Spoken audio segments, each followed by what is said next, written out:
Bismillahirrahmanirrahim. Assalamu alaikum. Myself, Dr. Marwa, and today I have some questions on hijama to Professor Sayyid Mustafa Kazmi.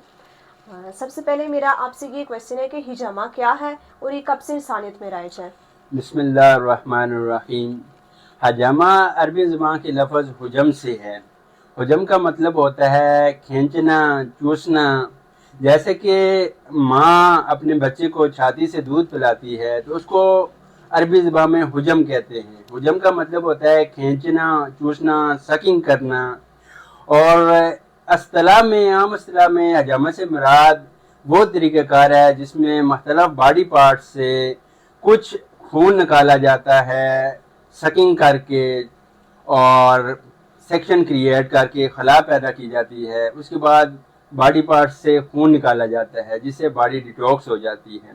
तो हजामे का तरीक़ाकार बहुत ही कदीम है, क्योंकि हमारे पास एक रवायात मौजूद है कि अल्लाह के प्यारे नबी सल्लल्लाहु अलैहि वसल्लम ने फरमाया कि हजामा हर अंबिया अलैहिस्सलाम की सुन्नत है।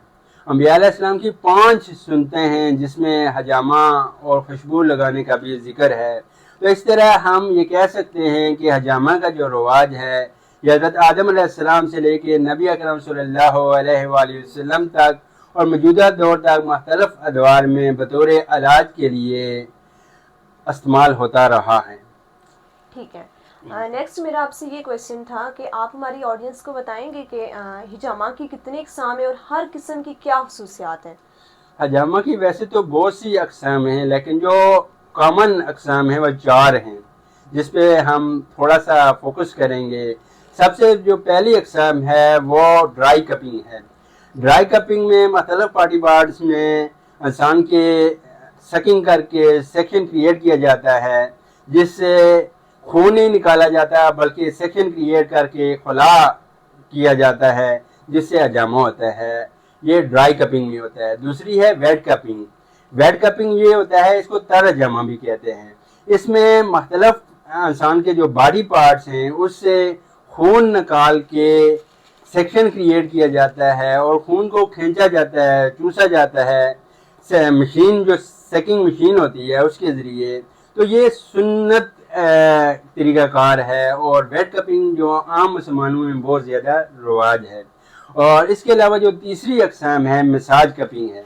मसाज कपिंग में भी जो सिलिकॉन कप इस्तेमाल होते हैं मसाज के लिए, तो वो मुख्तलिफ इंसान के बॉडी पार्ट्स में ऑयल वगैरह लगा के सेक्शन क्रिएट करके इस्तेमाल किया जाता है, मसाज की जाती है हजामा से।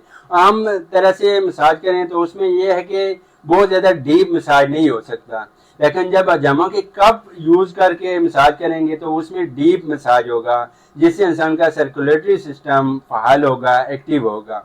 और जो चौथी जो हमारे पास अक़साम है वो फायर कपिंग है। फायर कपिंग में भी जिस तरह ड्राई कपिंग में हम कट वगैरह नहीं लगाते, इस तरह फायर कपिंग में भी नहीं लगाते और आग थोड़ी सी जला के तो मुख्तलिफ बॉडी पार्ट्स में हम सेक्शन क्रिएट करते हैं जिसकी वजह से जो खंचाव वगैरह होता है वो ख़त्म हो जाता है। तो ये जो 4 अक़साम हैं ये आम तौर पे बहुत ज़्यादा इस्तेमाल होती हैं।